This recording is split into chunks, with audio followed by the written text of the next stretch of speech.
কক্সবাজারের সমুদ্র সৈকতের লাবণী পয়েন্টে প্রদর্শিত হচ্ছে আইসিসি চ্যাম্পিয়ন্স ট্রফি। প্রথম জনসম্মুখে দেখা যাচ্ছে ট্রফিটি সর্বসাধারণের প্রদর্শনের জন্য রাখা হয়েছে সমুদ্র সৈকতের লাবণী পয়েন্টের সীমান্ত সম্মেলন কেন্দ্র উর্মির সামনে। সকাল 10টা থেকে বেলা 3টা পর্যন্ত ট্রফিটি দেখার সুযোগ পাচ্ছে স্থানীয় বাসিন্দা সহ পর্যটকরা। তবে প্রচারণা না থাকায় হতাশ পর্যটক সহ স্থানীয়রা। এ ধরনের আয়োজন পর্যটনের শহর কক্সবাজারকে বিশ্ববাসীর কাছে আরও পরিচিত করার সুযোগ সৃষ্টি হবে বলে মনে করেন সংশ্লিষ্টরা। সমুদ্র সৈকতে প্রদর্শনী হওয়া চ্যাম্পিয়ন্স ট্রফি নিয়ে ক্রিকেট ভক্তদের মধ্যেও ছিল উচ্ছ্বাস। এত বড় একটা ট্রফি আমাদের দেশে অত্যন্ত বড় একটি অর্জন।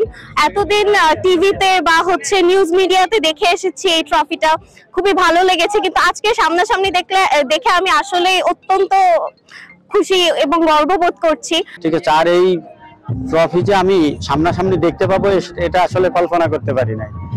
আমি নিজেকে অনেক ভাগ্যবান মনে করছি যে ট্রফি সামনাসামনি দেখতে পেলাম। সাধারণ অনুভূতি, এত কাছ থেকে দেখবো চিন্তা করিনি।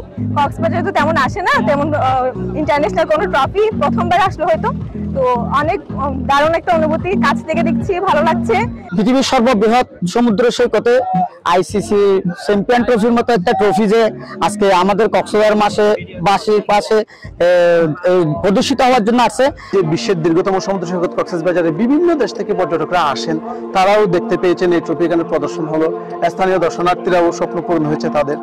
তো আসলে প্রচারণাটার দিক দিয়ে আরেকটু প্রচারণাটা করা উচিত ছিল।